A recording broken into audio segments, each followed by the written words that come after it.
Hi friends, நம்ம இந்த stone lace ரொம்ப அந்த வளைஞ்ச இடத்துக்குலாம் நம்ம எப்படி ஈஸியாக நம்ம அந்த ஷேப் வர வைக்கிறதுன்னு பார்க்கணும். இப்போ அந்த வளைஞ்ச இடத்துல அந்த ஷேப்பு அந்த இடத்துல வரணும்ல. நம்ம அப்படியே இந்த ஸ்டோன் லேஸை நார்மல் லேஸ்னால் நம்ம அதை ஒரு மடிப்பு கொடுத்து நம்ம வர வச்சிரும்.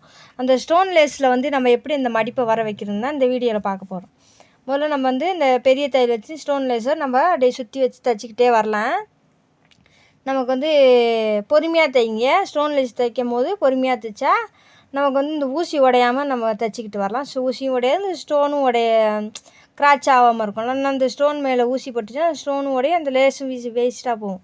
இப்போ நம்ம இந்த வெட்டுறோம் பாருங்கள். இப்போ நம்ம அதை எப்படி வைக்கிறோன்னு பாருங்கள். நம்ம இந்த கரெக்டாக அந்த கார்னரில் கொண்டு நம்ம கரெக்டாக நம்ம ஷேப் வர மாதிரி வைக்கணும். வைக்கும் போது தான் நமக்கு அதோட ஷேப்பு கிடைக்கும். கொஞ்சம் நல்லா நீட்டாகவும் இருக்கும் நம்ம இந்த மாதிரி வச்சு தைக்கும் போது. நமக்கு முக்கியமாக இந்த டிசைன்லலாம் அந்த கார்னர் பாயிண்ட்டை எப்படி வைக்கிறோமோ அதுதான் நமக்கு தூக்கி கொடுக்கும் அந்த இதுவே.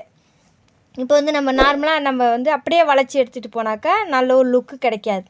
அப்போ நம்ம இந்த ஸ்டோனை அப்படியே அதே லைனில் தூக்கிட்டு அந்த வெட்டுறோம் பார்த்திங்களா, அதே எடுத்துகிட்டு நம்ம ஒரே லேயரில் ஸ்டோனை தான் வச்சு நம்ம யூஸ் பண்ணிகிட்ருக்கோம். ஆனால் அந்த டிசைனுக்கு அந்த லைன்லேயே வரதில்லை பாருங்கள். இந்த இப்போ வருதில்லை. இப்போ இப்படி வளைச்சா நமக்கு வராது அந்த டிசைன். நம்ம என்ன கார்னரில் கொண்டு வரோமோ அந்த கார்னர் பாயிண்ட்டே வராது. இப்போ அதே ஸ்டோன் லேஸை நம்ம அதுக்கு ஆப்போசிட்டில் இப்போ எப்படி இதை எடுக்கிறேன் பாருங்கள். இப்போ இதே மாதிரியே கொண்டு இப்போ இந்த ஸ்டோனு லேஸே கொண்டாந்து அந்த இடத்துல வைக்க போகணும். இப்படி வைக்கும் போது நமக்கு அந்த கரெக்டாக கார்னர் பாயிண்ட்டுக்கு அடிச்சிடும். நீங்களும் இந்த மாதிரி டிசைன்லாம் நீங்கள் ட்ரை பண்ணிங்கன்னா இந்த மாதிரி நீங்கள் ட்ரை பண்ணுங்கள்.